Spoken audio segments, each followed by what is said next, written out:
कोकणात रस्त्याक लागून जागा शोधतास तर मग बघा, रस्तोच नाही तर मग पूर्ण प्लॉटमध्ये रस्तो गेलेलो अशी ही एक जागा असा. मित्रांनो, समोर दिसता 15 एकर बघा.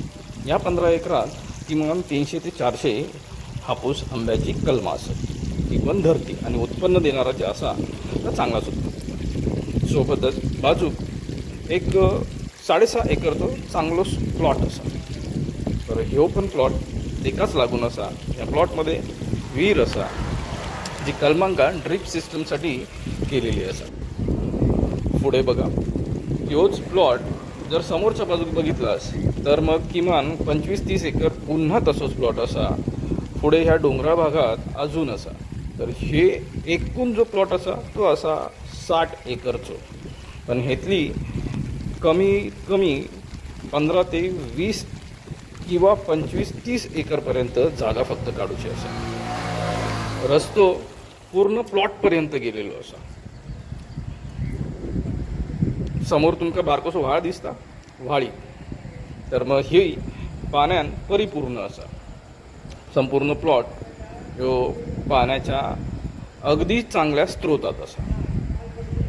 दुसऱ्या बाजूक तुमका दाखवलेलं, ह्या बाजूक ही जी व्हाळी इली असा ना, ही एंट्रीकच असा जो 6.5 एकरचो प्लॉट होता त्याचा. दुसऱ्या बाजूक खळखळताना ह्योच पाण्याचा आवाज आहे. समोरचा आपण समोर जाऊया.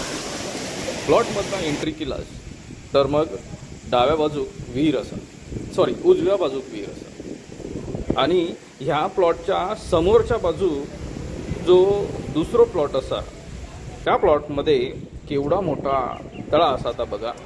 म्हणून बोलले पाण्याचा उत्तम स्त्रोत असा.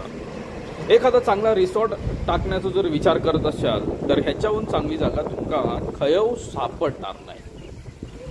सोबतच एखादा चांगला फार्म हाऊस टाकूचा विचार करशाल तरी देखील रेडीमेड तळा असलेला ही एकमेव जागा असा. आणि रस्तो पूर्ण आतपर्यंत प्लॉटपर्यंत गेलेलो असा. या तळ्यात तुमका होयात असा तुम्ही मत्स्य व्यवसाय करू शकतास, मत्स्य पालन करू शकतास किंवा इतर जे गोष्टी असतात ना ते करू शकता.